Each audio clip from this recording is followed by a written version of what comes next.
We're going live. Call me here, Paul. We're not live. All right, good evening, everyone. I'd like to say welcome to the Suffern Central School District Budget Workshop this Tuesday night, April 7th, 2020. Let me first start out by saying I hope everyone is healthy and safe, and my prayers go out to all of our healthcare workers and all of our essential employees out there.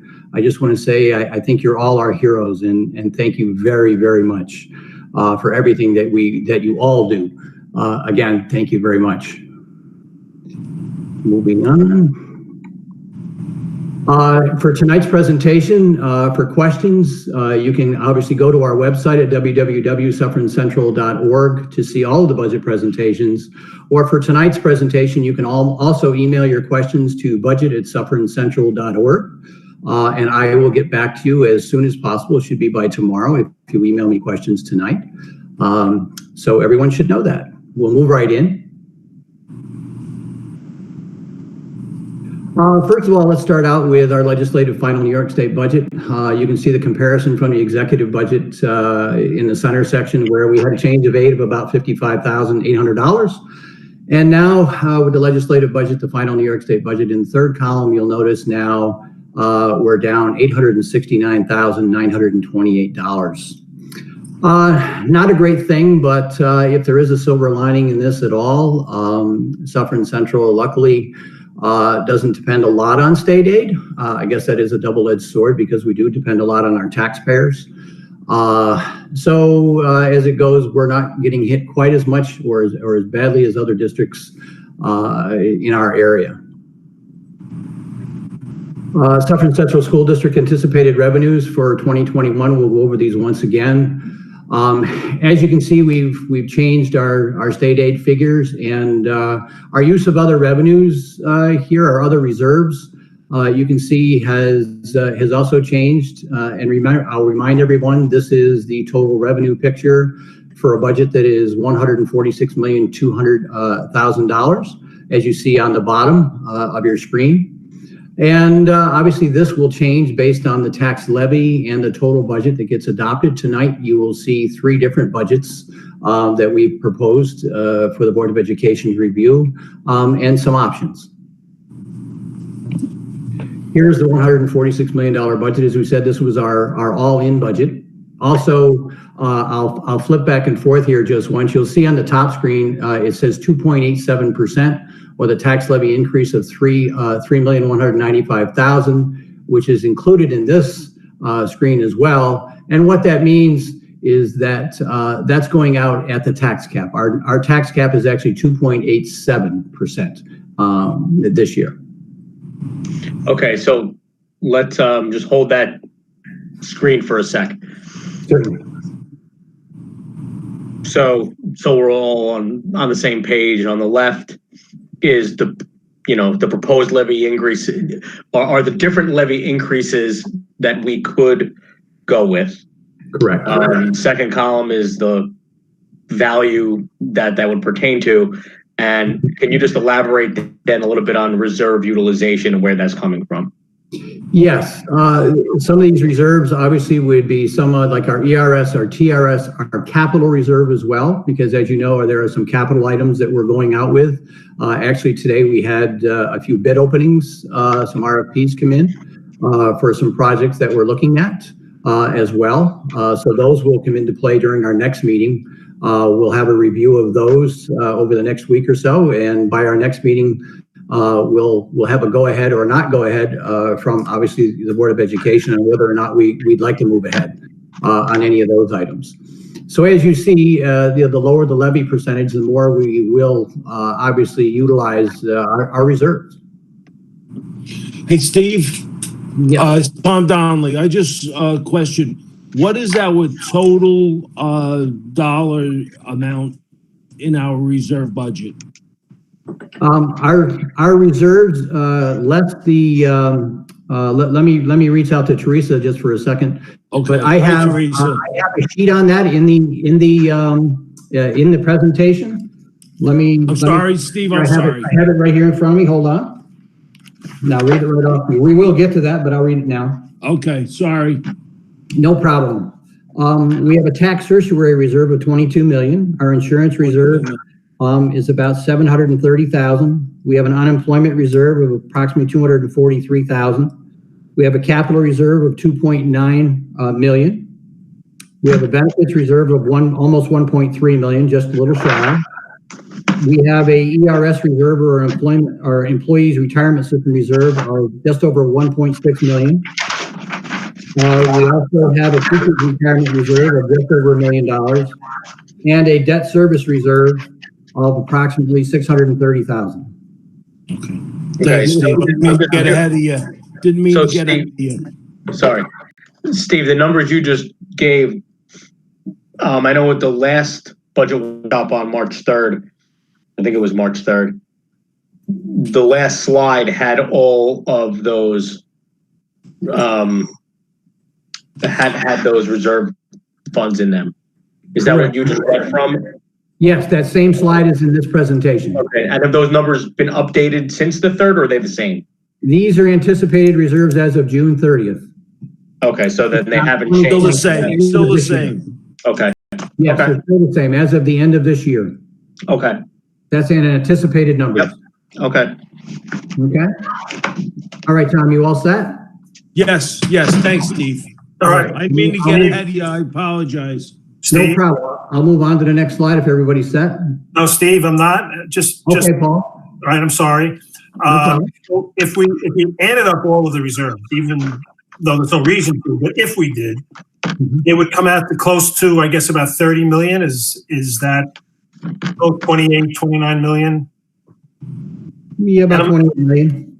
A little over 28 million. All right, but obviously some of them should be at a certain level because we're anticipating certain things that come up. Correct. Okay. All right. Thank you. All right, you're welcome. Move on to the next slide. With the $146,200,000 budget, as we said before, here's what we've included in some of the staffing modifications. A custodian, a maintenance mechanic, public relations person is in here, student assistant counselors of 2, for a total salary and benefits of $471,000. That hasn't changed from our last presentation. Mm-hmm. Here's some of the new initiatives also that are also in this budget. You'll see some paving, some gym and cafeteria, some tile replacements in the ceilings, loading dock, casework, and et cetera, and some classroom, and some painting throughout the district of a total of about $480,000. And also in our all-in budget, as we discussed in the last presentation. This is just a review. Steve, on some of those items, can they be deferred this year because of? Yes, we're actually going to be talking about that as I move through the presentation. Absolutely. Here's the second budget presentation that we did. Again, this was in our last one, and this one gets reduced down by about $500,000 by reducing amounts for health insurance, the employees' retirement system, and the teachers' retirement system, and workers' comp by about $450,000, and we reduced some overtime by about $50,000. And then you can also see the levy percentages again, and you'll see the reserve utilizations on the right. Now here's the third and final budget presentation. As you can see, we dropped it again down to 145, 193, 814. And we did some more reductions in security, reductions in building projects, as Don, you mentioned, of about 150,000. We have some reductions in salaries and benefits, which you'll see on the next slide, which I'll explain. And Don, you also mentioned that you'd like some additional busing and marketing. So as you can see on the bottom of the slide, those two amounts were added in this lower budget. Right. And have you taken out the public relations director for 145? Yes, you see, if you can see the slide that's here now, those the ones that are in red are the ones that were removed. We actually kept in the custodian on the Sunday schedule at the high school because it actually is a savings in the long haul. So we kept that there. That's the only one. You can see we removed $407,000, which is how we got to now the 145, 193, 814. Steve, can you go back to the second one, the second budget, like back one slide? Okay. Yes, right there. Okay, I just wanted to see what the bottom. Okay. Okay. All right. Now, this is the slide that we were talking about before, and we had a brief discussion on the tax levy increase and the tax levy increase after our tertiary refunds and the actual tax rate increase. One of the things that I'd like you to pay attention to here, just percentages for now, because a little later I'm going to show you a slide with actual dollar figures that will goes along with this in the next few slides. Basically, what I'm trying to show here is basically we're creating holes in the budget every time we have these tertiary refunds. And when you take a look, for example, I'll just use 18-19 for a good example. We came out with a tax levy increase of 1.6%, very palatable. But the actual tax rate increase you see in light blue was 2.93%. What that means is actually assessments are dropping. That's how that happens. That's how the tax rate increase is greater than our tax levy increase. Because the pie, if you will, that we have to spread our tax levy dollar amount across is now smaller. So the rate increases. It's an inverse relationship. And if you look at the 1920 on the right-hand side, you'll notice we came out at 1%. And the tax rate was only 0.77% or a little over 3/4 of 1%. What that means is actually your assessments increased in total within the school district. So that's what that means. That's why I'm saying it's an inverse relationship between the tax levy increase and the tax rate increase, or should I say assessments and the rate increase.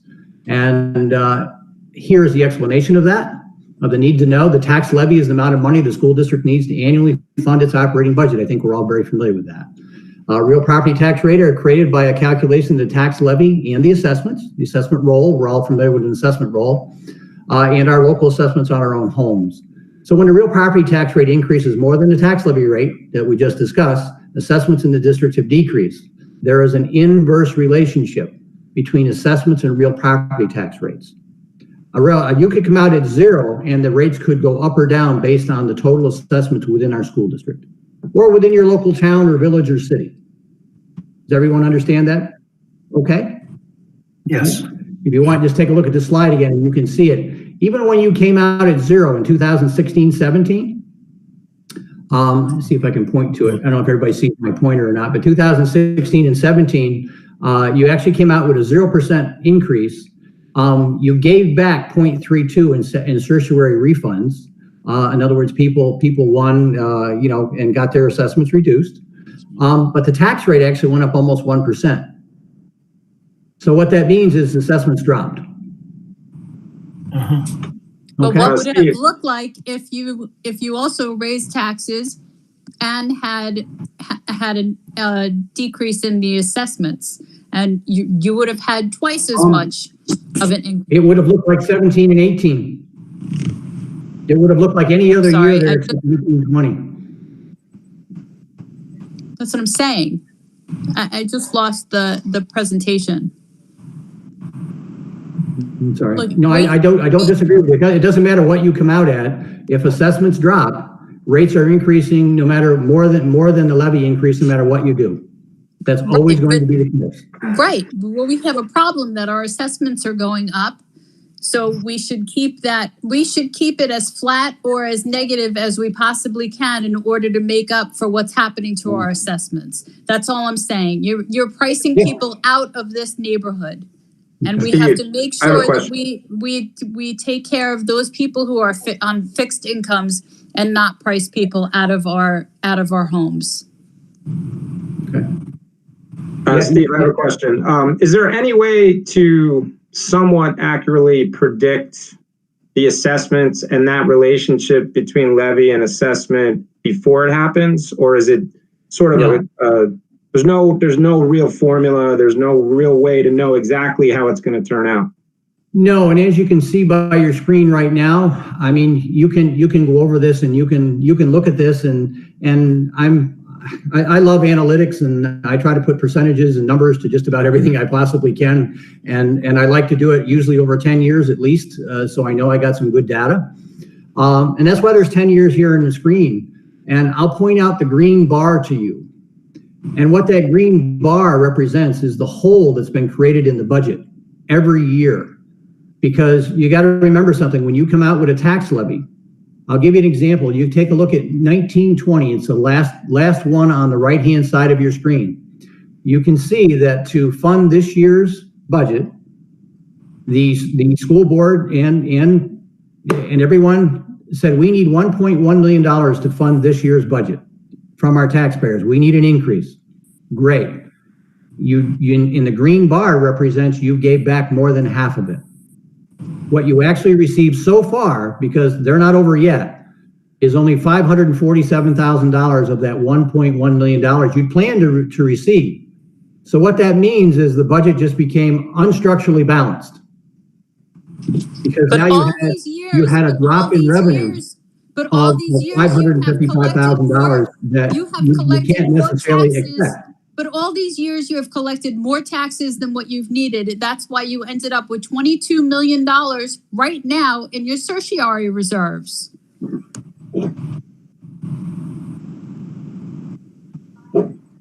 Well, I'm not sure how that ended up. Was you collected it, someone fought their taxes and you didn't give it back, but you also didn't use it. You were actually, I will say, very smart by not using it in your budget. So you underspent your budget because you knew you didn't have that money to spend, and you knew you needed to set it aside in case they won in court and you had to give it back to them. But we've been doing that for years then. Well, the cases are still sitting out there.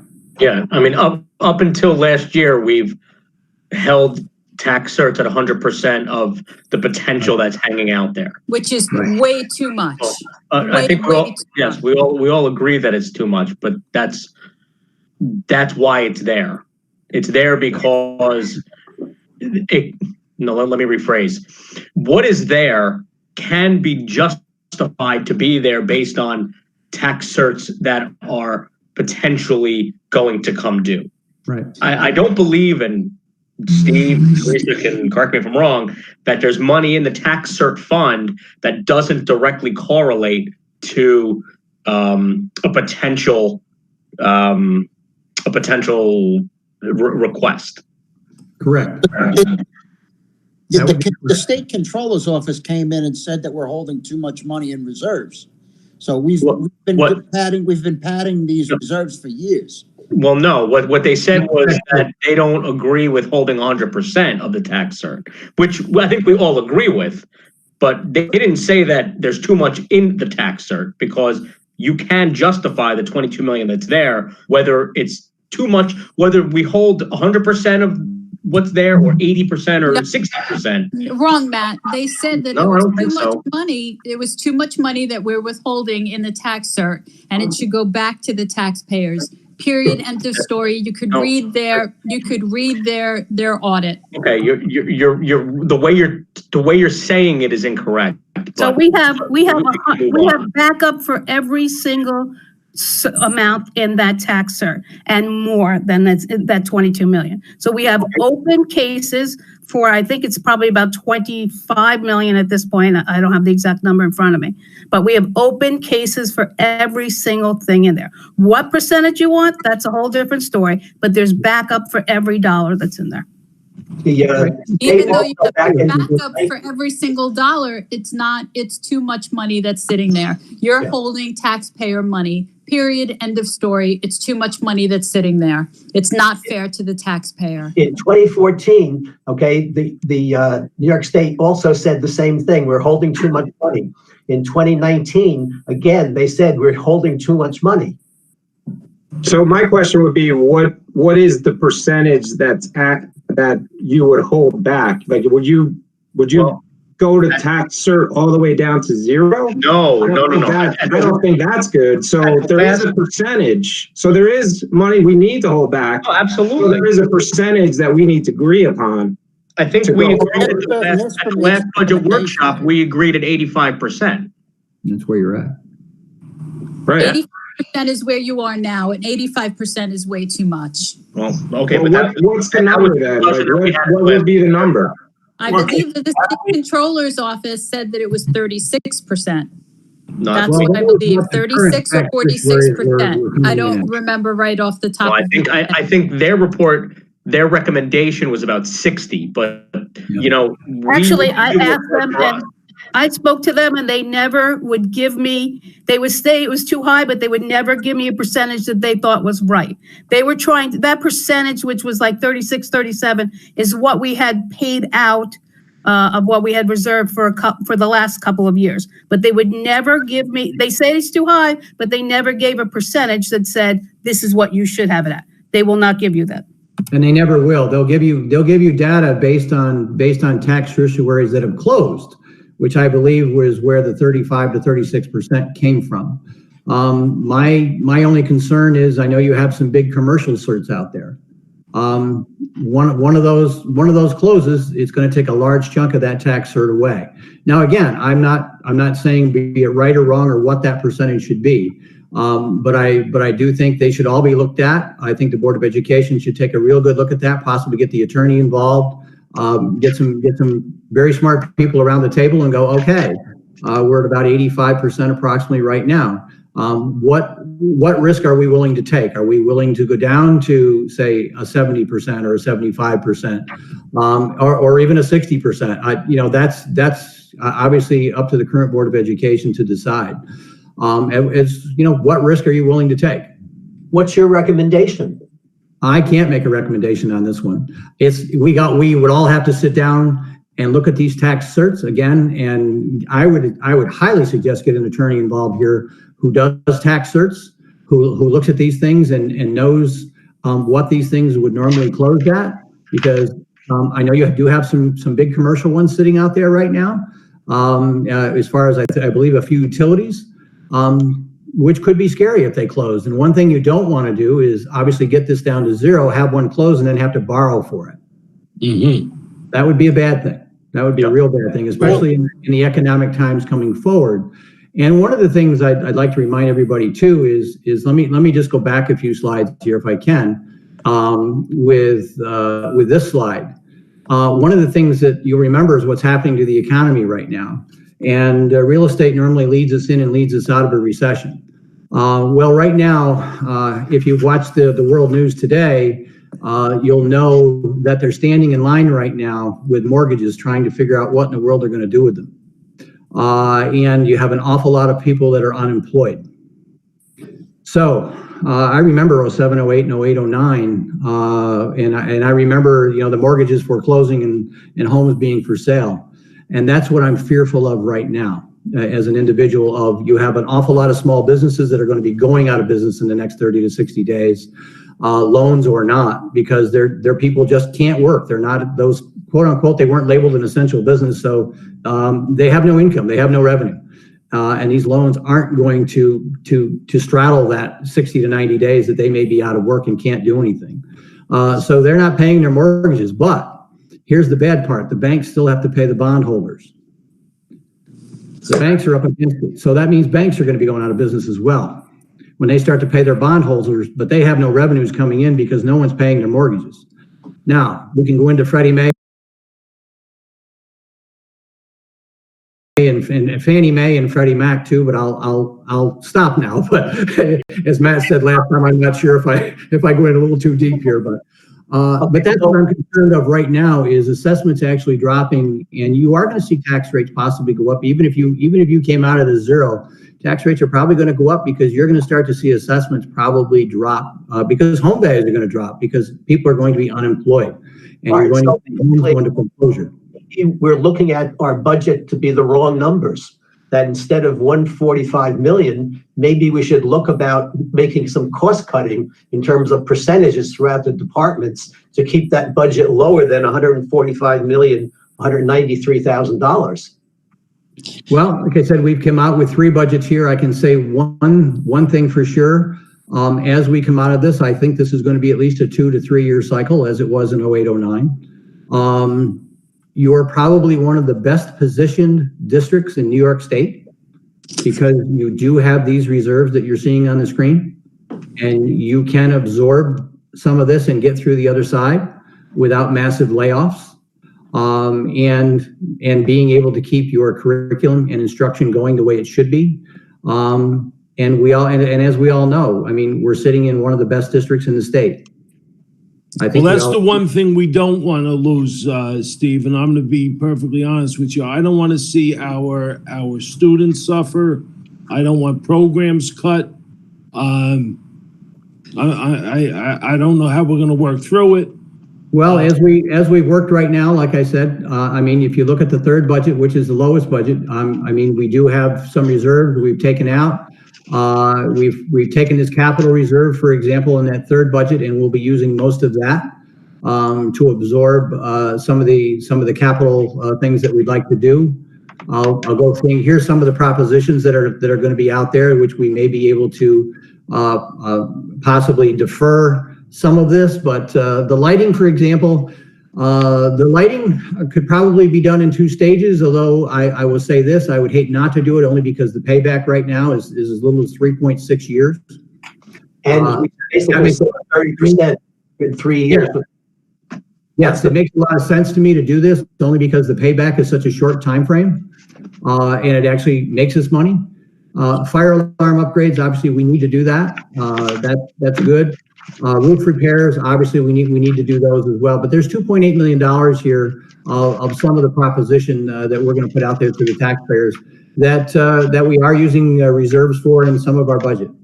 But we did take almost $700,000 that we were going to use in the budget as an increase, and we dropped it, and we're going to now go and use it in reserves. Use our reserves. You did the LED lighting this year totally, okay? And you put off the roof repairs for the middle school in Sloatsburg, okay? Then you could do those the following year and get a good price on that because you have the LED lighting underneath it.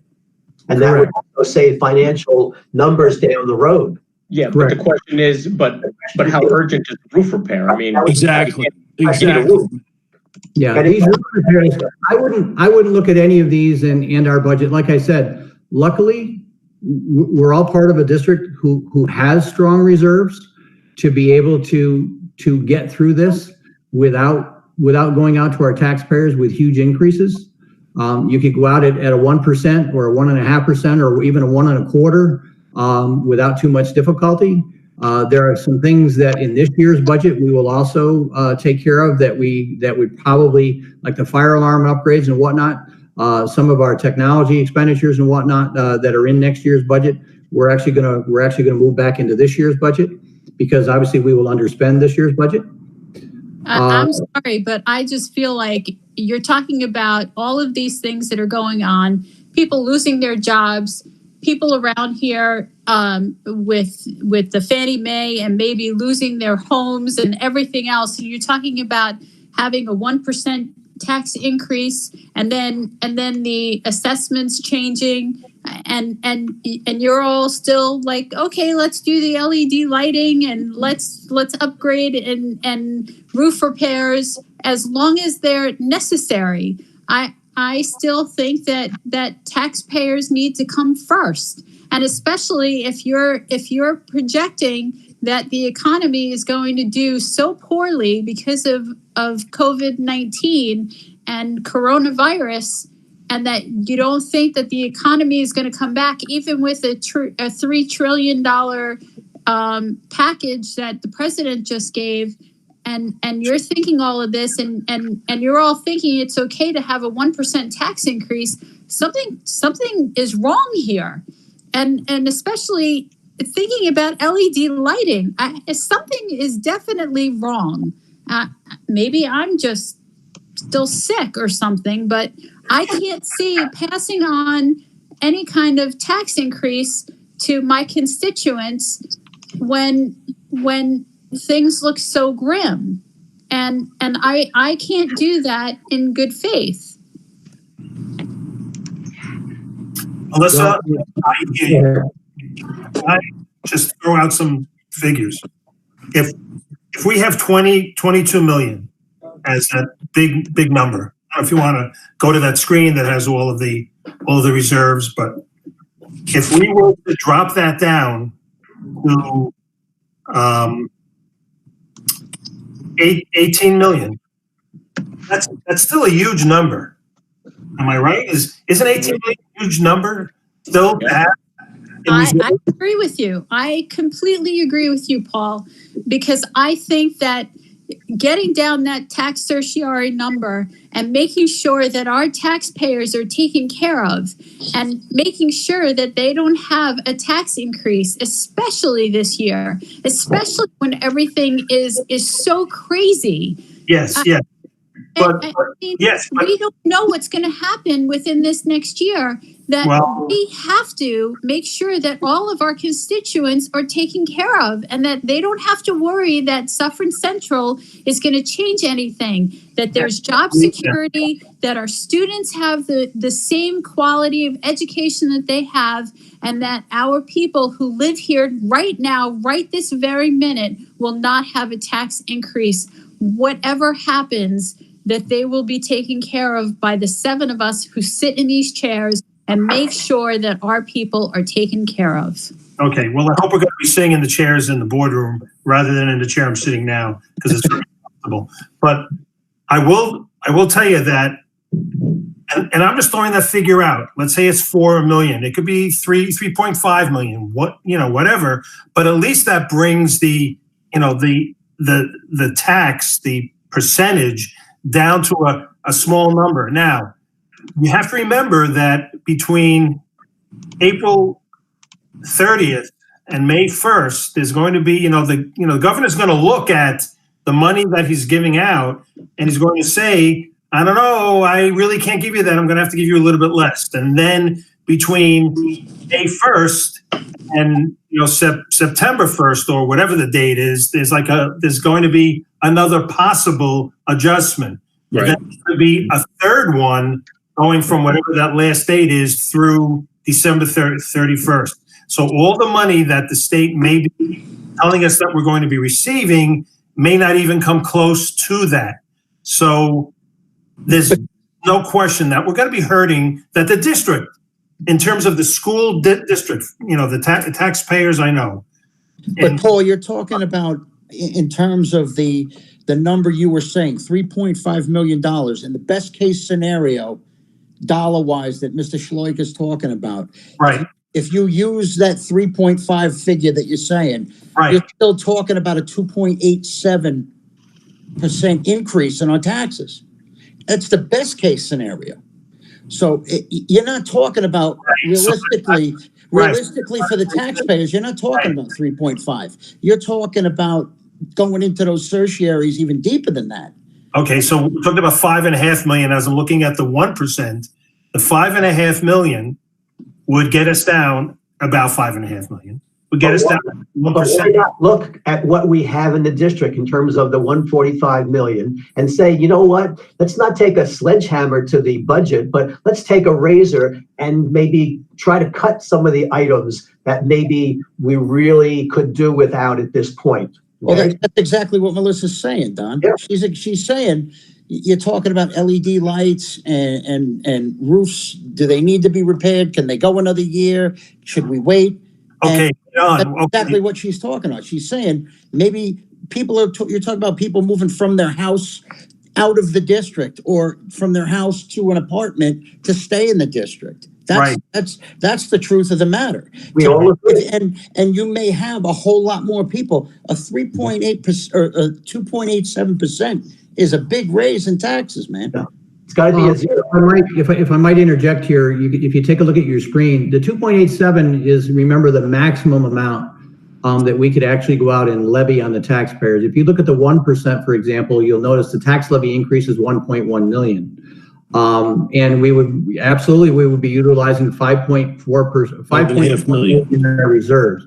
Now, I'll go back to the LED lighting, which was 1.5 million. If you spread it over 2 years, you're spending 750,000 instead of 1.5 million.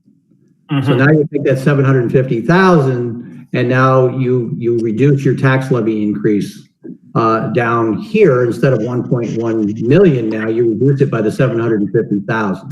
Steve, can you go back to the slide? Can you go back to the slide that had the last 10 years or so tax levies that would get the 3 bars? Yeah. Yeah. No, it was the one you just The had. dollar figure, this is, No, the this, one before. Yes, this one. and I'll say, if you look at the top of the screen, you'll see the average annual tax levy increase has been less than 1% versus 2.74% tax increases again. But the tax rate increases, the district has had no control over. Right. So I'm thinking about 2008, 2009. So for the budget year 9-10, which is the first one on this graph, that budget would have been approved in May of 2009.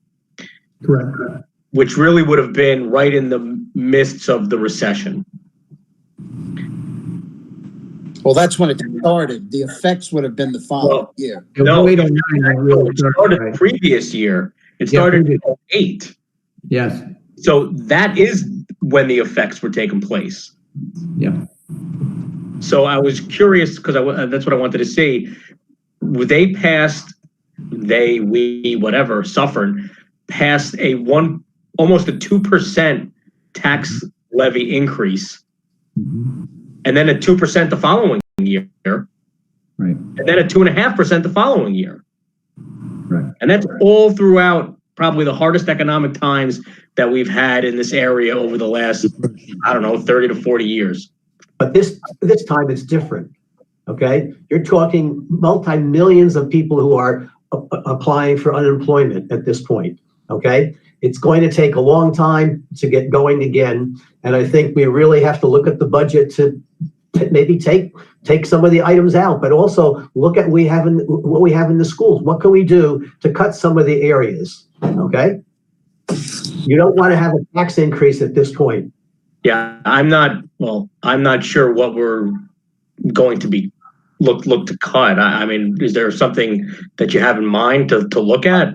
I'd love to see really everything in terms of what the budget has. You know, what comprises that 145 million? Is there any leeway in there in terms of programs or items, whatever it is? But what is, Mr. Troika, what is the biggest, basically our budget's going up almost $5 million. What is the biggest thing that contributes to that? Well, as you know, over 75% of our budget is payroll and benefits. Right. If any school budget. Right. Because again, we don't, as I say, I hate to use this term, but we don't build widgets. We teach kids, and you do that. It's very labor intensive. You need human beings to do that. And we have a great teaching staff. There's no doubt in my mind.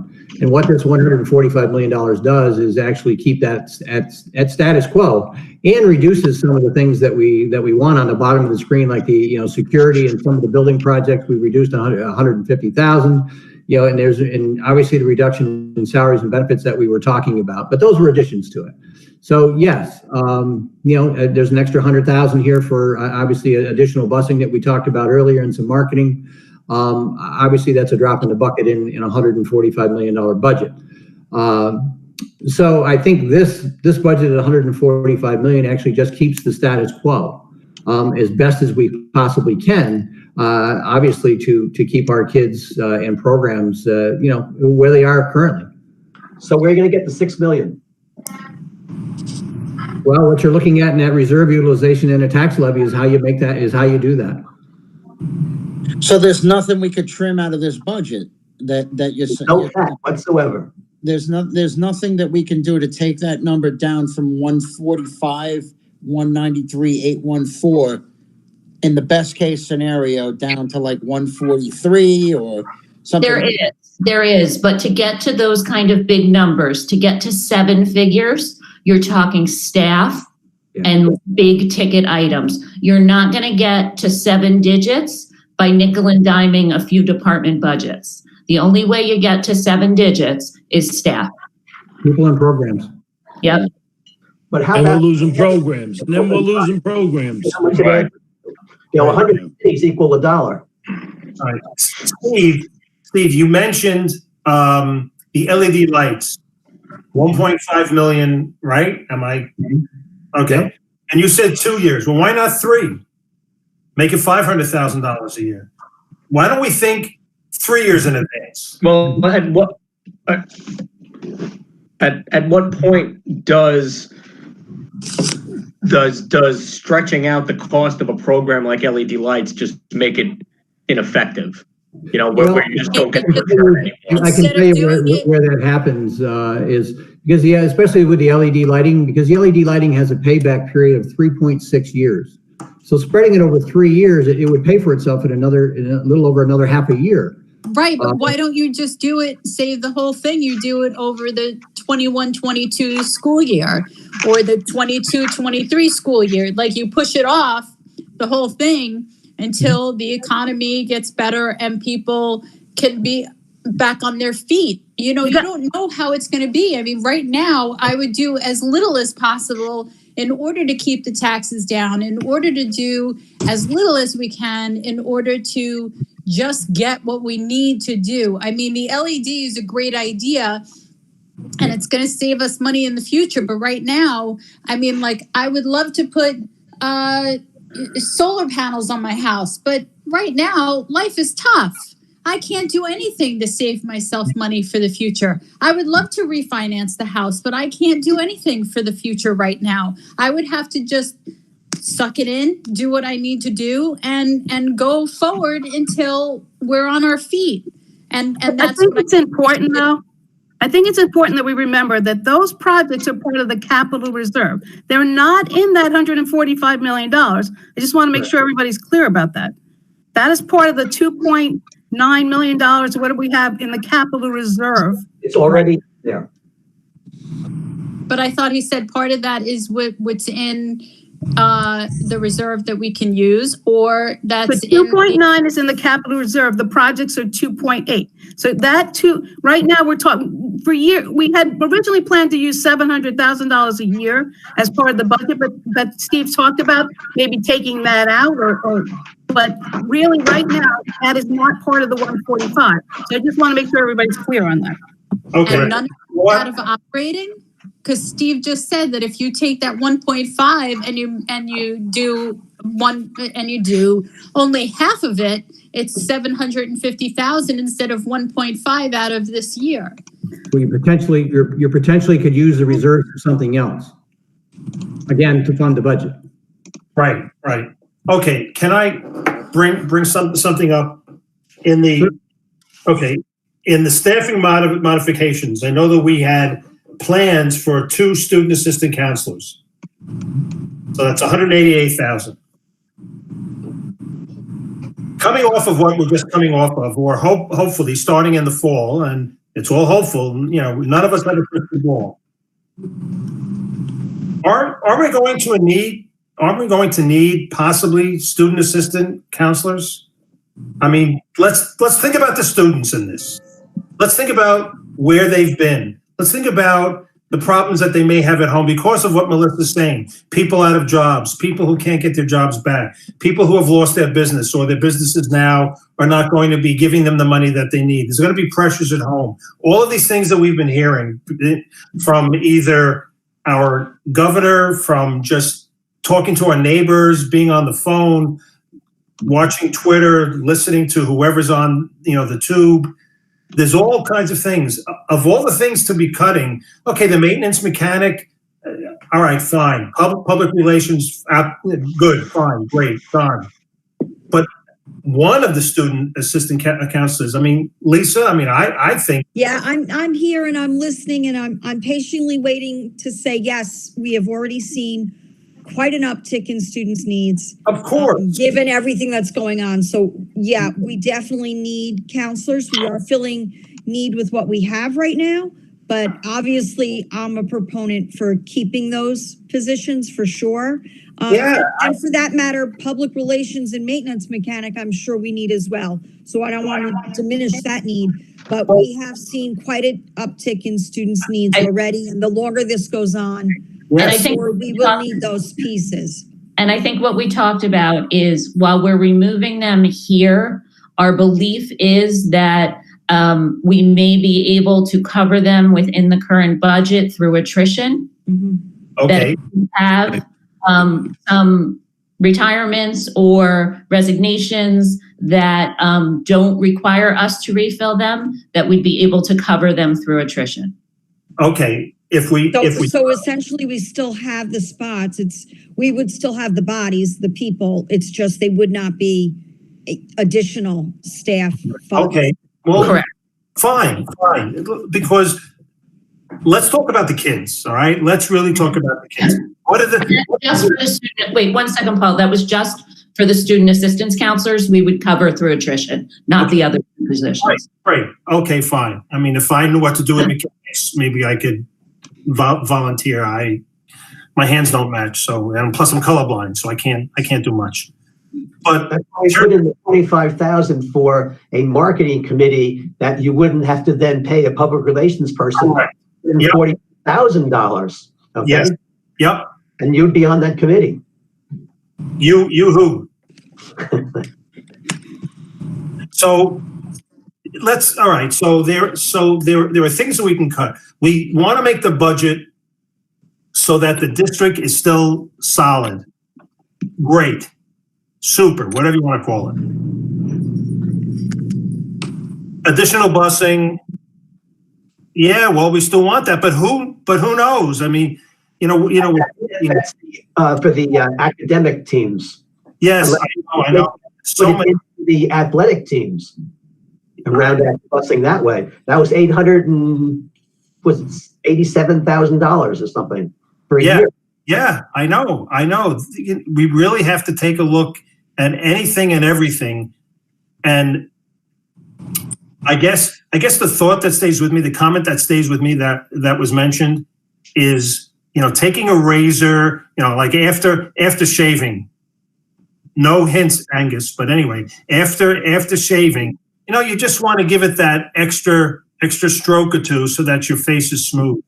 And maybe that's what we have to do. We have to go through the budget and take a look. And it would be impossible, to go line by line. Well, it's not impossible because we all, what are we doing now? Most of us are staying at home and trying to stay away from watching terrible news. But going through it almost line by line and seeing where we can make some cuts, which maybe after you add them all up, it actually comes out to be a somewhat chunk of money. Not the half million, but maybe it's $150,000 worth.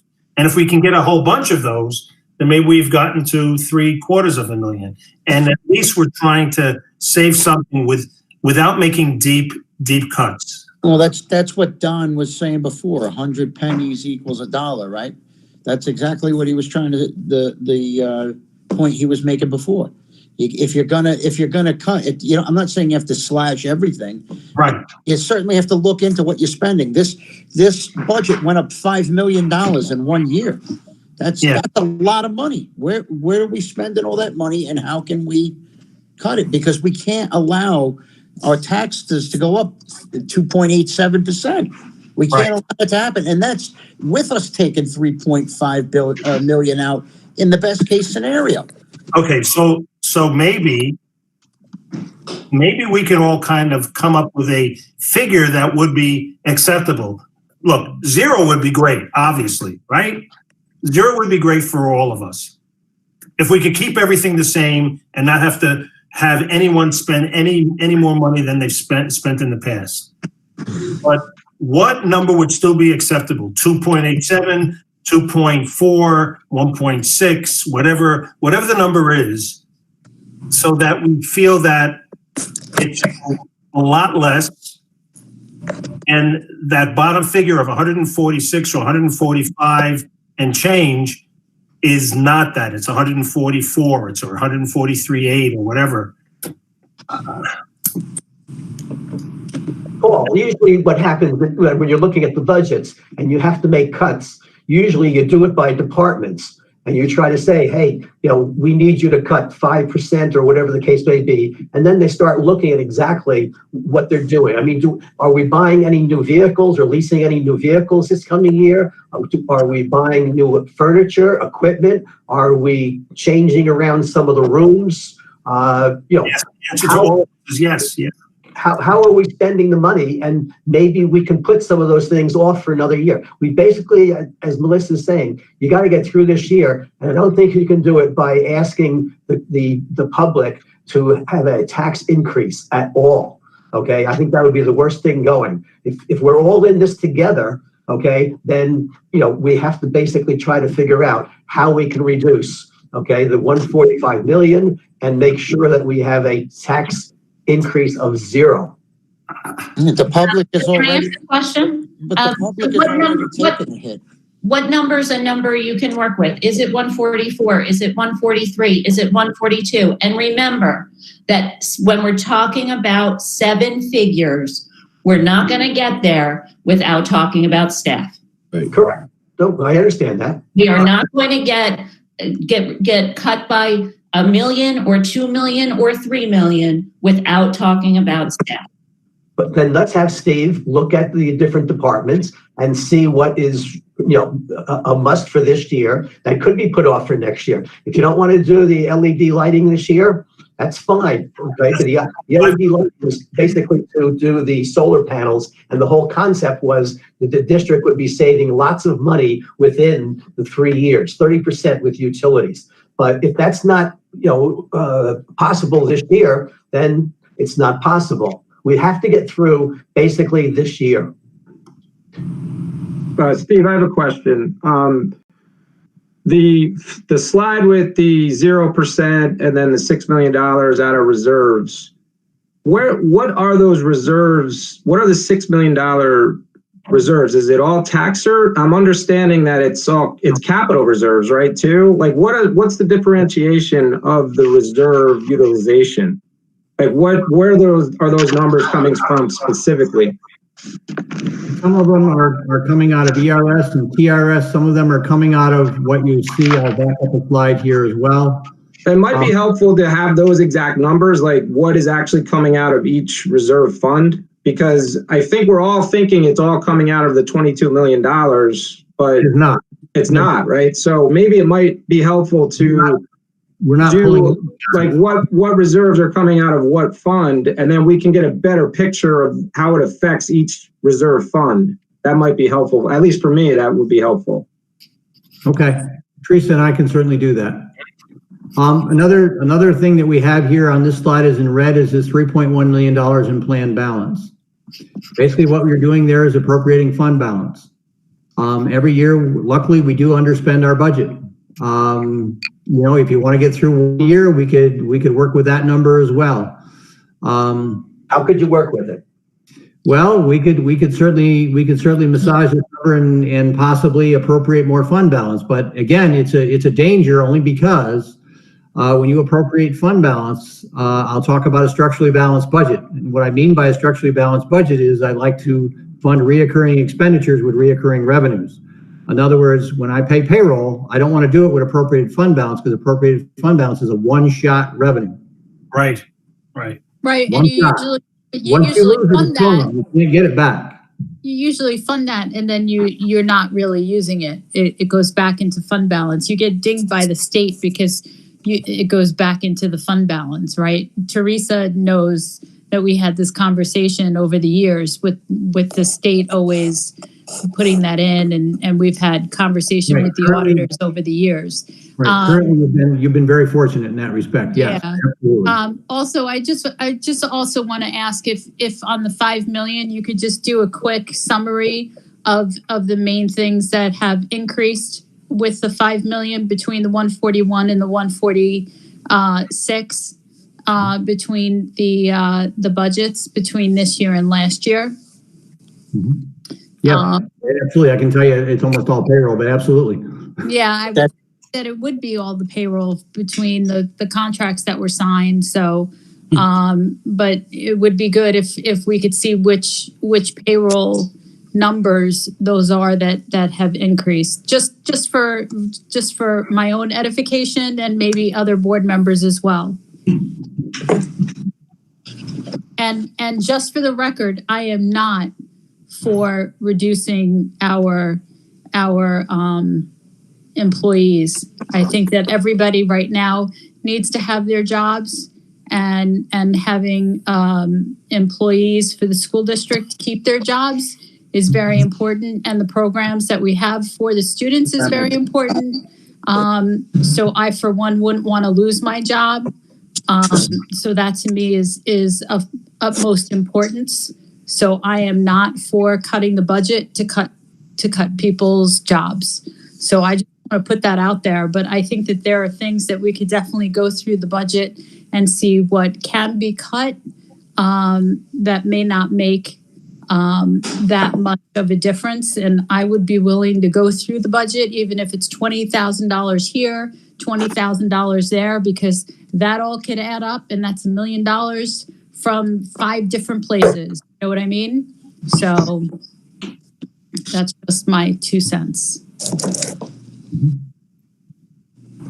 Well, I think one of the best ideas I've heard, so far tonight is again, when we look at this reserve utilization, let's take a look at the makeup of this reserve, utilization, where they're coming from, and possibly, it was a point well taken with the tax tertiary reserve. Obviously, $20 some million is a big number. If it's at 85%, what does 82% look like? What does 80% look like?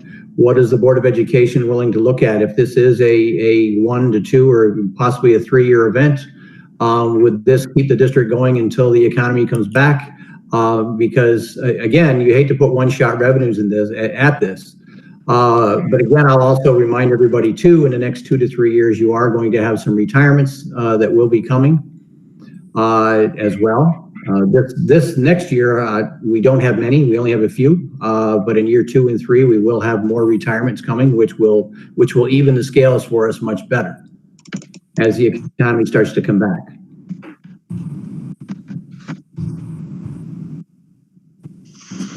Okay. All right. Was there more to this, or was that pretty much it, Steve? That's pretty much that's are there more slides? Okay. Basically, your last slide right here is perfect. Obviously what our goals are, and I just remind everybody too is a good point was also brought up, and it's difficult. It's hard to do that balancing act right now because as one of these bullets says, what will the New York State budget be able to provide us? What we're hearing right now is, don't pass any school budget until after the end of this month, because that's when the state will actually know what its revenues look like for the end of their fiscal year, obviously, which was March. That being said, we're hoping that we don't actually get a cut in our last state aid payment for this school year. And although they put some numbers on paper for us for next school year, it's not a promise. The governor was quite clear in saying that, listen, if we don't get the receipts, neither will you. And I understand that. I fully understand that, but it's also very difficult to run a school district that way. And they all know that, okay, it's much easier if I need to lay off an employee in June or July who won't come to work in September, than to do it in mid-year and then need to lay off 2 people because we didn't do it in June. And that's what starts to happen, is that number starts to compound when mid-year cuts happen. And you can't do it up front before the school year starts. So right now, I wish all of us tonight had a crystal ball and could really, look at this, but I can assure you that we're really looking at this, and we are trying to plan for the worst and hope for the best, and that we come out of this situation as quickly as possible. Because obviously they're doing a great job doing everything virtually now. Our teachers are stressed to the hilt, but I give them the best credit in the world because our kids are still learning. They're still the continuum of learning. Lee's doing a great job, keeping all of us together and keeping us on the straight and narrow and keeping us going down that road and keeping learning going. I just remind everybody that, our motto is educating for personal excellence. And I think this district has always done that and can continue to do that. You've had some very bright people in the past here who have created these reserves, and we're very fortunate to have them. There are boards of education here that obviously set these up. They set them up for a reason. And now that we can take advantage of them, we should. And this is why they're there, to use them in these bad times, if you will, or downturns in the economy, to try to stabilize what we do and what we need to do educationally, and obviously keeping in mind the folks who have to pay the bill. Because as we know, we have the two most important things in our hands. Obviously we have the children of our taxpayers. Absolutely. Their children and their money are the two most important things that we have to deal with. And we need to do it and do it right. And I agree with that. So let us take a look at these reserves. Let us take a look, for example, today we had some bid openings as well. There are some things that we need to do, obviously, like the fire alarm system and some roofs that we can't put off, but we can use some reserves to offset those. So let Teresa and I do this again for another few days, and we'll get back through you folks through Lee, and see what we can do to make this possibly more palatable. But I'll go again with what Mr. Kearns said and what Lee said is, is there a number? Do you want to reduce the budget, or are you just are you okay with using a little bit more reserves right now, in getting us where we need to be and trying to keep the status quo? Because it's very difficult, obviously, to keep the employment at 100%, and come out with no increase when we know that people are getting obviously 2+% raises, like teachers and whatnot, in contracts. It is very difficult. There's no doubt about it. And the other thing is whenever you leave money on the table, especially in a 2% tax cap, it's not coming back. You can't reach back and grab it. It's gone. It's gone for good. Your tax levy is never going to increase by that amount ever again. So keep that in mind as well. But I think there is a happy medium here, and again, I think the best thing I've heard so far is about the reserve. And let's take a hard look and let's discuss further and see is there a happy medium that we're all comfortable with. Can you also maybe speak to John Canty and the union and ask for their opinion with regard to where we are with this current situation, and maybe involve them, in the process, since they are also part of the community? Well, they've also been part of the process. The unions have been part of the process, actually going all the way through this. And actually, during our hiatus, I won't call it a hiatus because learning has kept going. But as we all do our virtual thing, like we are here tonight, the unions have been involved and have been working with us, and Mr. Martone has been working with them as well and going through their contracts along with Lee Weber, and doing a great job, and they've been very cooperative. I don't know, Lee, if you want to chime in on that one too, or Larry? Yes, I mean, we've talked to them all along. I'm not sure, Don, if there was something specific you were thinking of. No, just thinking in terms of, do they have any ideas how we could look at this budget and they could say, well, how about trimming this or trimming that? Or maybe say, for example, I know in the college level, the last couple of years, in terms of going on various educational conferences, the idea was, if you can't drive there, you can't go. Okay, so they cut out the airplanes and different things of that sort. Looking even at the school board with regard to our expenses, can we cut something there? But if we all have a role to play, I think, in cutting the budget, and involve the teachers so that they know this is where we are, and can they help in any way? Thank you for clarifying. Okay. And Is there again, anything I else? think we've done that. We've gone through that with John Palma and his folks as well. We've gone through the projects, both capital projects and other items that have been included in our budget to go through, and we've prioritized. There are some things that we're looking at with John, and we're trying not to get into the phase of what you would know as deferred maintenance. Because deferred maintenance is a real problem, trying to catch up. You can either spend $1 to fix it now or $4 next year. That's what happens with deferred maintenance, especially when you're talking about heating and cooling units and roofs. So he's prioritized things like that very nicely for us. So there are some things that we've also already prioritized with him that we could look at. And what we're looking at in that case is if we do get mid-year cuts, there would be things next year that we would not do. And that we would be able to defer. Again, it's planning for the worst and hoping for the best. I think the idea of the reserves right now is a very good one. It causes the least amount of upset, and we obviously have them, and that's what they're there for.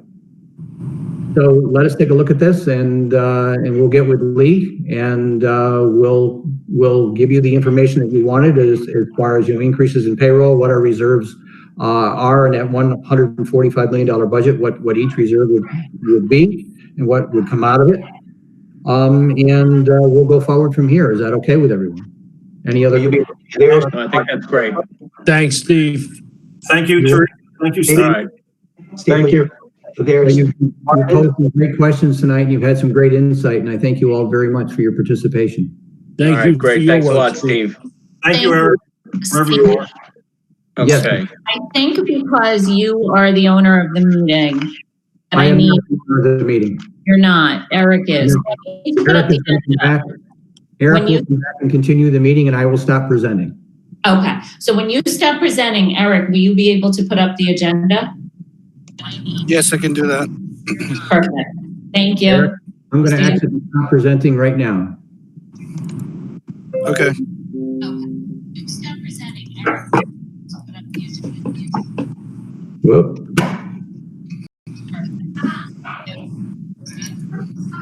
Okay, Eric, the meeting should be all yours. Okay. Okay. So we're still live streaming at this point, right? We're still good? Yes. Okay. All right, so we're gonna switch over to the regular meeting at this point. Heather, you're all set over there? I am. There you are. Okay. So what we didn't do before was do a traditional open of the meeting and read the executive agenda. So I'm going to do that now so that it's on the record. Okay. Okay. So at this time, we will call to order the virtual meeting of the Suffern Central School District Board of Education, Tuesday, April 7th, 2020. The time is 8:24 p.m. Let the record reflect that all board members are present. Executive session, which I guess we're not technically going to make a motion to go into at this time, but I will read the executive session into the record. Actually, no, we will make a motion because we need to make a motion on the agenda itself. So the chair will entertain a motion to go into executive session for the purposes of reviewing with the acting superintendent of schools and assistant superintendent of human resources tenure recommendations for 2020. Reviewing with the acting superintendent of schools and school attorney the matter of Dale versus Suffern Central School District. Reviewing with the acting superintendent of schools, assistant superintendent of human resources, and school attorney the employment history of non-pedagogical employee 0407-2020A. Reviewing with the acting superintendent of schools, assistant superintendent of human resources, and school attorney negotiations between the Nurses Association and professional supervisory organization bargaining units, negotiations with particular bargaining units, and negotiations of particular matters with the custodial unit and SEA. Reviewing with the acting superintendent of schools, assistant superintendent of human resources, and school attorney the status of disciplinary proceedings regarding pedagogical employee 0407-2020B. Reviewing with the acting superintendent of schools and school attorney the matter of Eric Rizzo versus Suffern Central School District. Reviewing with acting superintendent of schools and school attorney the matter of Douglas Adams versus Board of Education of the Suffern Central School District, Shaw, Harrelson, May, and Lambert, David Shaw, and Elizabeth Lidkovsky. Reviewing with the acting superintendent of schools, services, or particular professional service providers for the 2020-2021 school year. And finally, reviewing the employment history of pedagogical employee 0407-2020C. Do I have a motion on the executive session?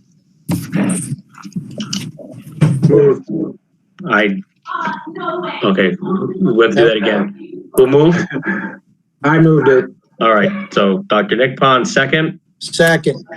Mr. McKenzie, all those in favor signify by saying aye. Aye. Okay. So now we're going to recall to order. So we'll recall to order the meeting of Suffern Central School District Board of Education. And I guess we'll rise for the pledge, although I don't have a flag in this room. I guess we'll do our best.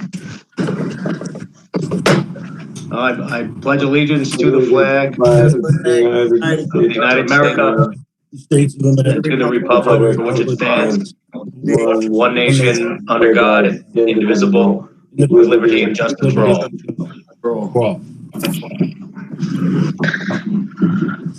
Okay. Minutes of the regular meeting for March 3rd, 2020. Do I have a motion? Moved. Mr. McKenzie, is there a second? Second. Mr. Shapiro, all those in favor signify by saying aye. Aye. Aye. All those against? Any abstentions? Okay, there is no student report at this time. Acting superintendent's comments. Yes, I have a few comments this evening, and they're a little long, and we'll find out why in a moment. First, I just want to send out, my thoughts and prayers with everyone who's suffering and struggling and who's on the front lines of this coronavirus. We really so appreciative of all that you're doing. Our community has really come together in a way that supports everyone. And it's, just heartwarming to see, and we all care deeply about those that are impacted. I just want to take a little lighter tone for a minute, because while we don't have spring sports to enjoy yet, we had an incredible winter sports season. Maybe board members, if you can mute your mics, because I'm getting feedback. I'm not sure if anyone else is. And so I just wanted to recognize our incredible winter athletes for all of their success. And in so doing, also remind our seniors that we're running our Senior Spotlight campaign on social media. If you're interested in being highlighted, please send an email to communications@suffernceentral.org telling us about yourself, your experience at Suffern High School, and what your plans are for next year with a photo. We want to congratulate all our athletes who were recognized by the Journal News for their outstanding athleticism this winter. We had 3 students highlighted as Player of the Year, Samantha Greenhut for gymnastics, Cleb Lubin for basketball, and CJ Olson for hockey. We also had 4 Coaches of the Year as well, Lisa Hansel for gymnastics, Scott Wright for basketball, Rob Schelling for hockey, and Chris Mattiotti for wrestling. Congratulations to the many students who were recognized for their efforts. In gymnastics, Ava Greenhut and Alexa DeTore. In basketball, Joel Emmanuel, Jaden Edozie, and Casey Sullivan.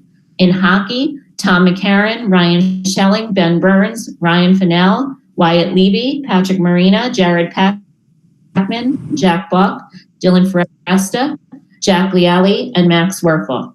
In wrestling, Cosmo Damiani, Greg DeStefano, Timmy Doobie, Timmy Fay, Stephen Trombetta, Patrick Rita, Dan Johnson, Lawrence Kudin, Justin Pena, Jaden Barnes, and Eric Genoa.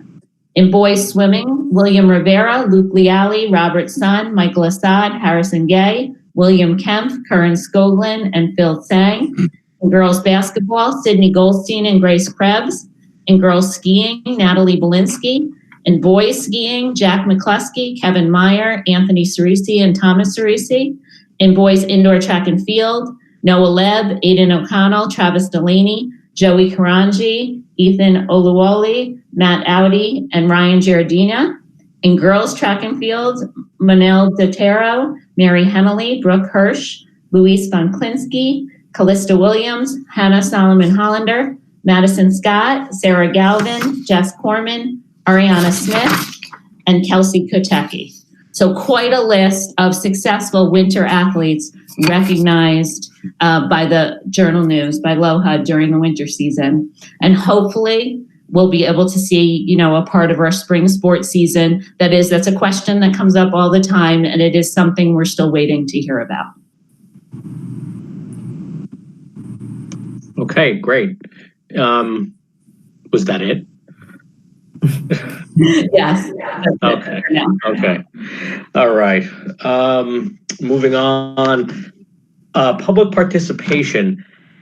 I know we had talked briefly about trying to have the public email in statements if they were going to participate. So I'm not sure if we did that or not. Did that happen? Lee, you're muted. We have a resolution. We have a resolution the board could approve. Wait. Hold on. For public participation? Yes. Okay.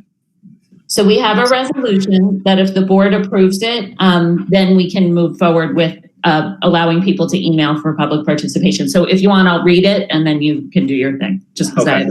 Yep. So it says, "Be resolved that the board hereby suspends the public speaking part of district policy number 2350 for tonight's meeting. And be it further resolved that the board invites those who intended to speak at tonight's meeting to submit their questions via email to the Board of Education clerk or submit their written statement via email to the Board of Education clerk at the email address of districtclerk@suffernCentral.org." Okay.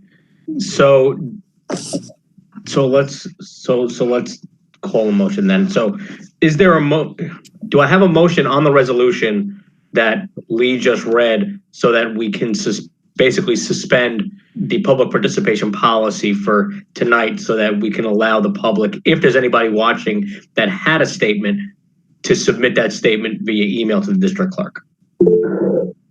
Move. Okay. Second. Mr. McKenzie, is there a second? Second. Mr. Cairns, all those in favor signify by saying aye. Aye. Aye.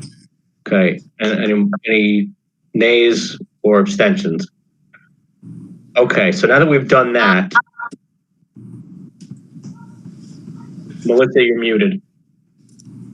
I was muted. I tried to aye, and it kept pressing mute. Sorry. Okay, so now that that's done, we'll open it up for public participation. This is on action items only. This is a 30-minute, well, I guess a 30-minute period if we're going to read emails. And this will be for action items only. Don't include in your statements anything related or specific to student names or personnel. So are we going to give time for people to submit and then come back and read the stuff later if we get anything? Could we read it if they don't get it in right now, could we read it during a second public participation? I think that's fair. Okay. It doesn't say where in the meeting it has to be. You could do it.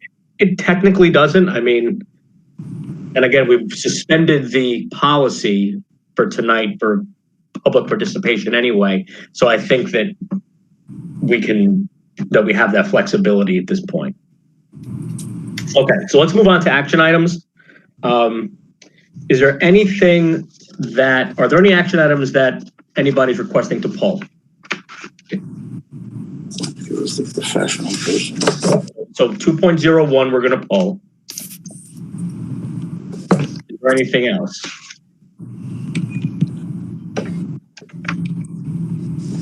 No? Okay.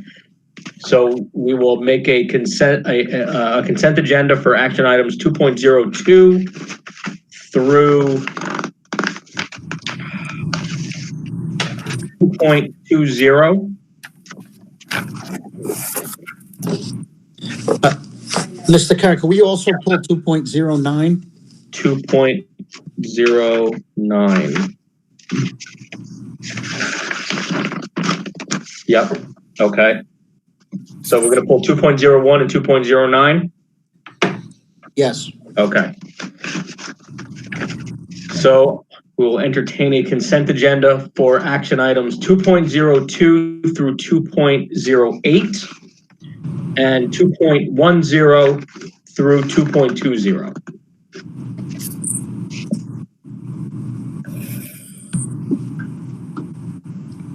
Do I have a motion? So moved. Hey, I'm sorry, Matt, I made a mistake. It's 2.13 I needed to pull. Oh. 2.13, not 2.09. So 2.09, we're okay. Yeah, I'm good with 2.09. I need 2.13. My fault. 2.13. Okay. So the consent agenda will be for 2.02 through 2.12 and 2.14 through 2.20. Do I have a motion for that? Moved. Okay. Mr. McKenzie, is there a second? Second. Mr. Shapiro, all those in favor signify by saying aye. Aye. Aye. All those against? Any abstentions? Okay. 2.01, professional personnel report. Do I have a motion? Moved. Was that That was Mr. me. McKenzie? Yep. Okay. Second, Second. Mr. Shapiro? Or Mr. Kearns, whoever you want. Okay. Mr. Cairns is good. All right. C4S. So we have a second. So at this point, we're going to make a motion to remove Roman numeral 3 to vote on separately. Do I have a motion for Moved. that? Who's that? Me, Mr. McKenzie. Kenzie, is there a second? Second. Mr. Cairns. All those in favor signify by saying aye. Aye. Aye. All those against? Any abstentions? Okay, so now we will vote on the personnel report without Roman numeral 3. So this would be all the items on the personnel report with the exception of Roman numeral 3. Is there a motion? Moved. Mr. McKenzie, is there a second? Second. Dr. Nickbon. All those in favor signify by saying aye. Aye. Aye. All those against? Any abstentions? Okay. Do I have a motion for Roman numeral 3? I'd make a motion to table that. I think we have to make a motion first. There has to be a first and a second, and then you can make a motion to table. Okay. So do I have a motion on the item? Moved. Mr. McKenzie, second. Second. Mr. Shapiro. Now you can make your motion. I would make a motion to table that. Okay. So, Mr. McKenzie, make a motion to table.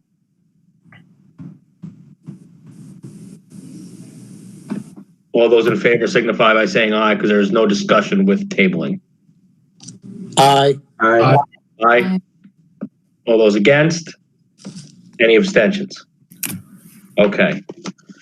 I think we got that taken care of. Heather, you'll tell me all the things I did wrong later. I'll have a few questions. We're okay. Okay. All right. 2.13, the budget transfer. Do I have a motion for that? Moved. Mr. McKenzie, is there a second?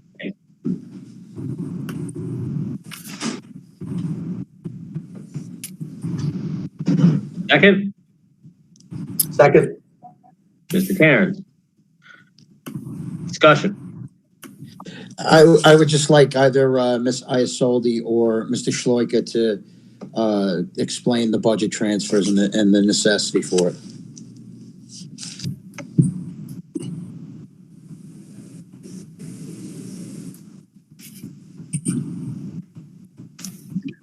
I'll have to get back to you on it after the meeting on this one, because this is Teresa's. I think she was going to try and come on.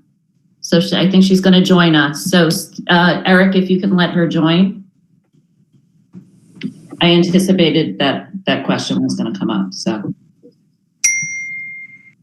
Maybe Liz. that's, There she is. okay. I was hoping somebody was baking a cake. Teresa? Well, there's a phone number that just joined, Probably. but they're muted. Oh, you're muted, Teresa.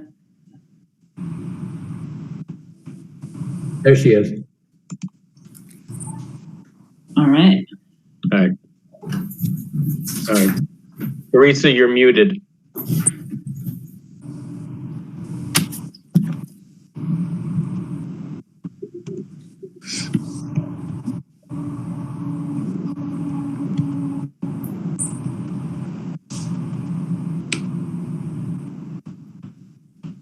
Oh.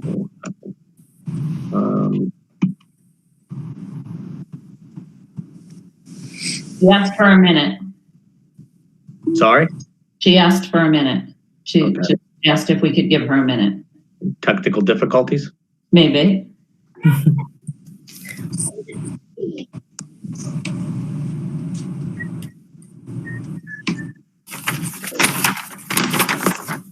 Maybe we can get her on a speakerphone, Yeah, maybe I could do that. as long as we can hear her. Yeah, let me see. Hi, can you just talk into my phone, into my computer? Couldn't hear me. Okay, can you folks hear Teresa? Teresa? Hello? I can. Yeah, a little. Okay, Angus, will you ask your question again, please? Yeah, I just, regarding 2.13, the budget transfers, I just wanted to know what they were and what was necessitating the transfers. Well, for example, the first one is Peach Storm. It was we didn't budget the money for it, and this ink sub. So those are some expenses that we had this year that we had to move money into that account to pay for it. The election consultant used to be in salaries, and now we put him as a consultant on a separate line. So that's what that is. The next one is WinCap. We're doing more training. We're putting in more different areas for personnel and some other things we're going to roll out as far as WinCap is concerned. So that's for that. The other one is just the next one is Cherry Lane. It's just a movement from equipment to furniture to pay for some makerspace material. It's in her budget, but it just we moved it to a different place.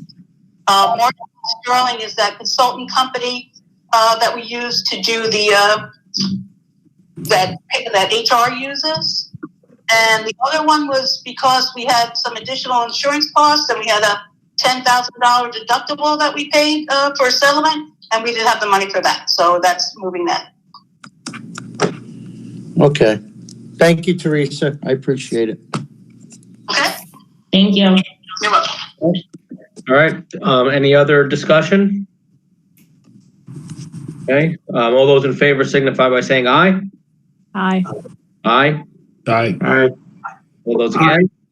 Oh, all those against? Any abstentions? Okay. Motion passes. We will move on now from action items. Information item 4.01. Lee, I know you were going to give an update on the extended closure. Yes. So I know this, extended closure, we're now in week 4. We have at least 3.5 more weeks now. The closure was extended yesterday until April 29th. And so I was asked to just sort of describe the process that happens. What's happened in this situation is that the governor, New York State, has really taken over.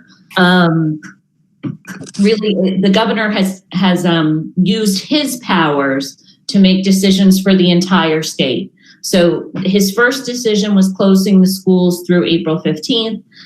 And then yesterday, he extended that closure till April 29th.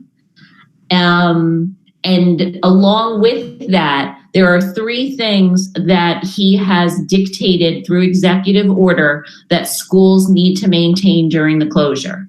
And those 3 things are food service, breakfast and lunch to families that need them. And I just have to say, our food service workers and Chestnut Ridge Transportation and some volunteers have done an unbelievable job getting food to our families.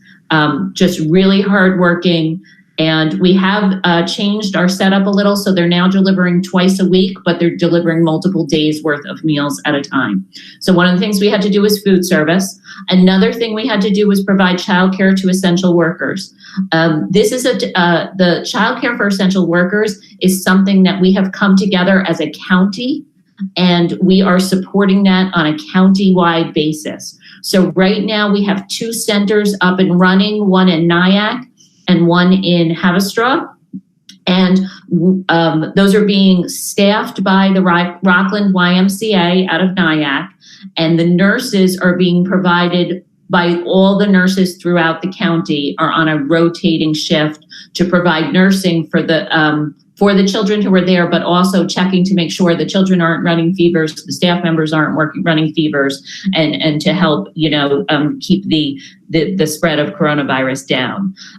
It is quite possible we are slated to have a childcare facility here in Suffern Central starting next week if there is a need. So far, while many families expressed initial interest, when it has come down to actually sending their children to the childcare on a countywide basis, we haven't had that many children participate. In fact, right now we're under 10 students for the entire county.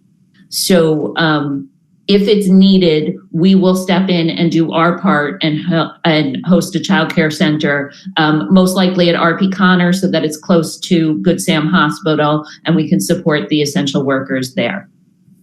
The third component that the governor required is that we required continuing our remote instruction.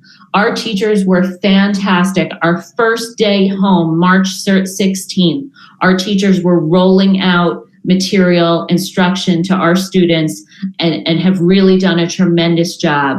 Over the 4 weeks, I hear from them, I hear from their principals, I see it with my own children, how hard they are working to make sure that our students continue learning.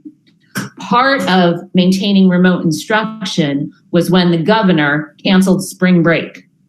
I will say I'm still rather upset about this, but the governor felt it was essential that schools continue to provide food, childcare, and remote instruction to continue to help flatten the curve, to support our families who need it, and that if he allowed spring break, those things wouldn't happen.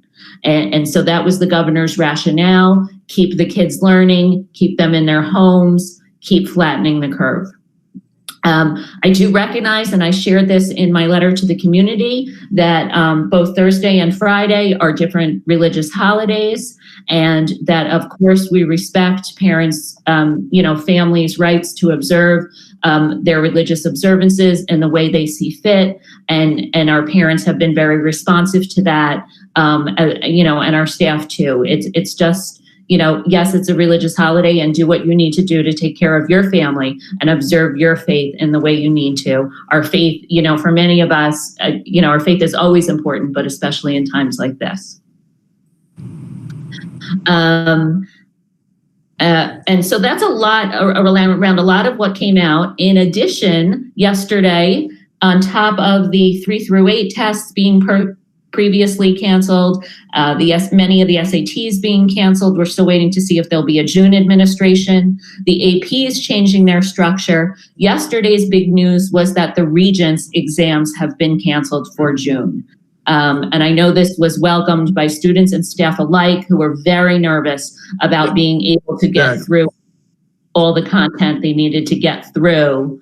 in time for the Regents exams. So there are some corollary impacts of canceling the Regents exams. I expect the high school to have a communication out either late this week or early next week with sort of the particulars of how that affects kids who might be graduating, who may need a Regents for graduation. How does it affect kids down the line, eligibility for Regents diplomas, and all of that. So we'll have that guidance out. That's not something that needs, it did just come out today, but we don't necessarily need to get that out, immediately, but it'll be out soon. We'll have all the details on that. The other thing we're doing is just tonight, we sent out a survey to our families, to our parents, our students, and our staff. We want to know how things are going. What's working for you? What's not working for you? What do you need more support with? What can we do better? And so those surveys went out all through our Connect Ed system. Parents got it. Parents can fill it out. Students can fill it out. And then there's a separate survey that went to staff through our district-wide email. So we look forward to hearing from you. We really want to know how we can continue to support you during this challenging time. Any questions? No, I think that was really great. And I think that people needed to hear a lot of that, because it's very easy to just hear that something like spring break is canceled and be upset by that and have parents upset and kids upset. But yeah, it's important to understand the rationale and the impact. And I'm not advocating for not having a spring break, but to understand the impact that it would have on families and students if we in fact had a spring break, the negative impact that it would have. I think it helps put things in perspective. So thank you. Does anybody have any comments, or does anything that they would want to add or ask just in regards to the school closures? Did we get any questions for the public participation? So I have my email on, and thus far I have nothing. So Okay. Then Lee, thank you. Is there anything else you wanted to add, or nope? Was that pretty much it? I think that was a good recap. Okay. So we'll move on to board member comments. That I want to say. Okay. Yep. Mr. McKenzie. I just wanted to say thank you, first of all, to all of our healthcare professionals who are right now going above and beyond. Their hospitals are inundated with patients from COVID-19. The first responders, both here and in New York City, the people that are still right on the front lines fighting the fight, and I'd also like to give a huge shout out to all of our janitorial staff for the work that they did while this was all going on, staying to clean our schools and attempting to keep our children and staff safe by keeping the schools disinfected and cleaned. I'd also like to thank the teachers. They've had to really adapt to a really serious situation, and they've done a phenomenal job. In particular, our special education people. They have had to, because of laws regarding special education, really go above and beyond the call of duty. And I know that because of my wife and her function. And I really like to thank them, because they've really gone out of their way to try to make this as easy as possible, and they've put in long hours and and oftentimes while taking care of children of their own at home. So it's everybody is sacrificing now, but these folks have really gone above and beyond the call of duty. And our central office, Ms. Pario has done a phenomenal job putting this online schooling, distance learning together, modeling after Chappaqua and getting it done. That's beautiful work that she's done. And, it's really appreciated, all the hard work that everybody's done. That's it. Thank you. All right, thank you. Anybody else like to make any comments? Yeah, I would, Matt, if I got a chance, please. Again, I concur with Angus, and I want to thank everybody that's out there on the front line. God bless you. That's all I can say. Stay healthy, and let's get through this. But you've certainly just making us all safe. Secondly, I'd like to thank or congratulate Andrew Trust in his new position as middle school principal starting in September. I think our families down there in the middle school are going to be very happy. He's truly a champion. I had the pleasure of working with Andrew for 4 or 5 years while he was at the high school. I know you guys are going to love him. He's an approachable guy, smart, and very happy for him getting the position. I think that was a great recommendation. And thirdly, I just like to say there's been a couple of parades around here from the RP Connor School and our faculty out there. To be honest with you, and also Sloasburg held one too. The feedback I've gotten, and people it just shows what our faculty is about and how they care about the kids. The only thing I didn't quite get is the Sloatsburg Elementary had some kind of a pirate leading the parade, and I just can't figure out who it was. So if anybody can come up with some information as to who the pirate is up here in Sloatsburg, please let me know. Everyone, have a good night, stay safe, and thank you. All right, thank you, Tom. Don, I was wondering with regard to the Suffern Robotics team's request to use the 3D machines to make face masks. So I can talk to that a little bit. So there's 2 issues with that. One is social distancing. So one is bringing people into the buildings to do that. Our buildings are closed. And that's just a reminder to everyone that our buildings are closed, our fields are closed, our tracks are closed. But so part of the issue is bringing people into the building. The other issue is that there are laws about schools donating items. So there's certain procedures one has to go through and certain laws. We were expecting that the governor would alleviate some of the restrictions on us making donations. We were told we actually expected that to happen last week. That has not happened yet. So we are waiting. So it's twofold. One is sort of a legal business piece, and then the other is the health concern of while we do have people who are interested in doing it, we still have to ensure their health and safety. So right now we're waiting for the governor to do what he needs to do to make it more doable for us. And then the second piece is how we get around, how we keep everyone safe and healthy. Okay. It's a great opportunity for the students really to participate in what's going on at this point. So hopefully that can be alleviated and the Suffern Robotics team can really participate. Okay. All right. Is there anybody that would like to make any other comments? Well, yes. While I see you guys, I miss spending time with you.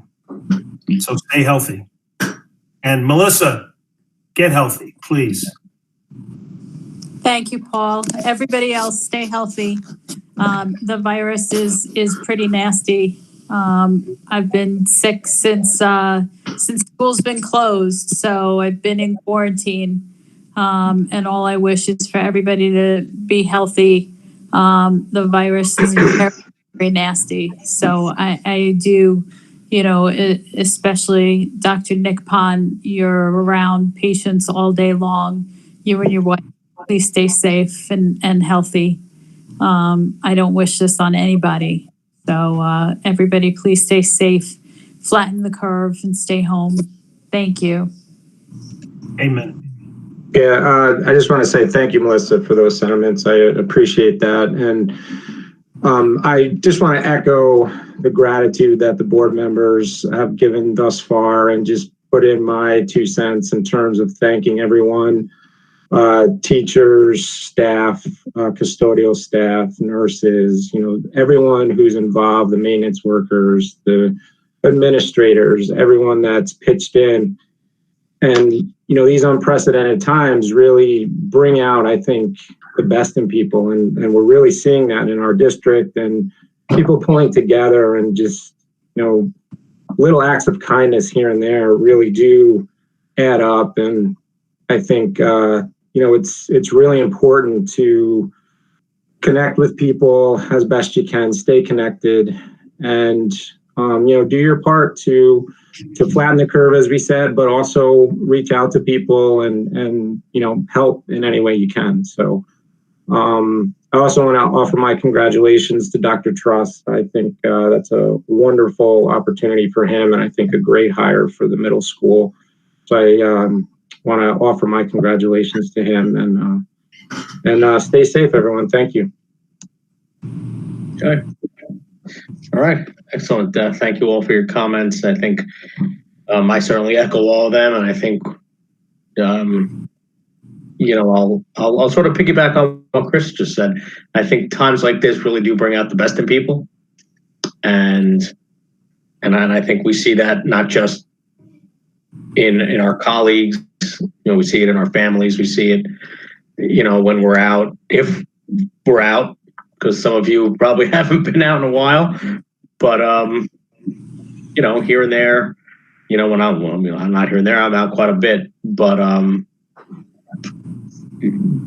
there are those little random acts that you see that people may not even be aware that they're doing, where they're holding a door for somebody who isn't wearing gloves, or they're giving an extra mask to somebody who doesn't have a mask. I mean, these little things that people do that would otherwise go unrecognized really do mean a lot.